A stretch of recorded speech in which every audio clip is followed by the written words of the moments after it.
Hey, I'm here with Maria Momojara. And Maria, why don't you just tell everyone really quickly about just who you are and where you're from and where you're living now? Well, I'm married to Paul, and we have just a beautiful baby. She's 1 year old, and I'm originally from Peru. I've been living here in the States for 4 years now. Yeah. So now we're in the Christmas season, and so I thought we would start our time together with a time of gift giving. That's nice. I wish I would have brought something too. No, see, I don't give gifts so that I can receive gifts. I give out of the kindness of my heart. So I'm really excited. Here, you enjoy. Open it up right now. From Dorothy. Show everybody. Show everything it's inside. It's a bunch of chocolate. Yeah, that's nice. Thank you, Dante. Yeah, you're welcome. We'll get rid of this for now, and then you can eat later. Right. Okay, so Christmas time is always a special time of year. Explain a little bit about life in Peru, just on a normal basis. I remember being little. At that point, my country was going through a very difficult situation, economically and politically too. Terrorism was really a big deal when I was little. I remember that there were times that they will say you should not go out of your house because there might be blackouts and it will get pretty rough in the streets. But also we live in a very dangerous area, so we have a lot of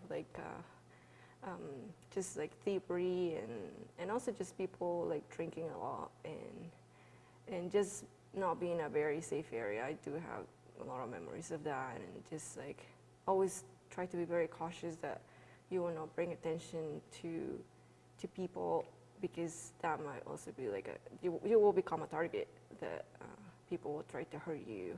So yeah, and I remember even my family having to make these lines to get food because it was not accessible, and we had to move to my grandparents' house because we didn't have a place where to live, and just being there was such a great support because they helped us when we really had no other place to go. Now tell me a little bit about Compassion. How did you get into the organization for sponsorship? How did that come about? How did you hear about it? And what was that like for you first hearing about Compassion?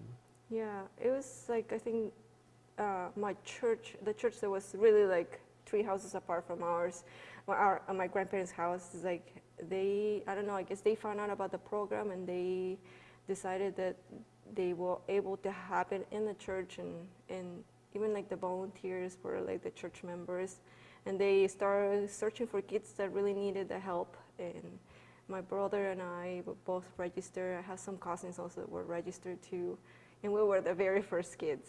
I never been in a club or anything like a kids club, but it was this special place that I could go, and that I felt loved and welcome, and that they really cared for me.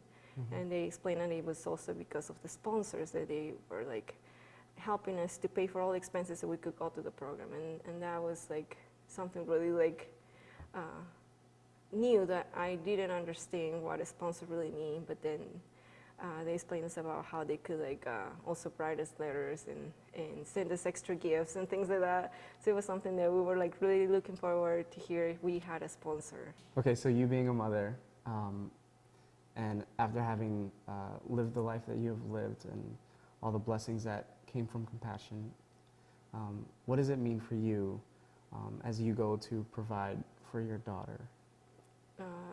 I'm so thankful that Compassion really gave me tools to be able to have a job. And I remember growing up seeing my dad and seeing all the people around me really struggling so much to get a job and provide for their families and how much they sacrifice.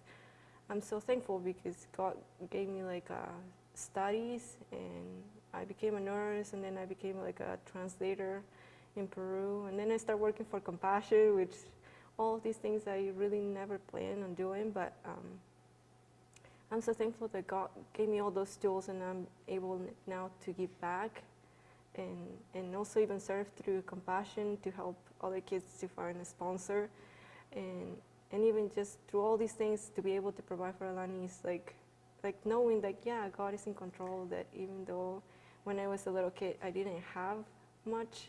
That God took care of providing for me, and now He is the one taking care of Alani too, my baby. So it feels great. It feels great, and yeah, God is good.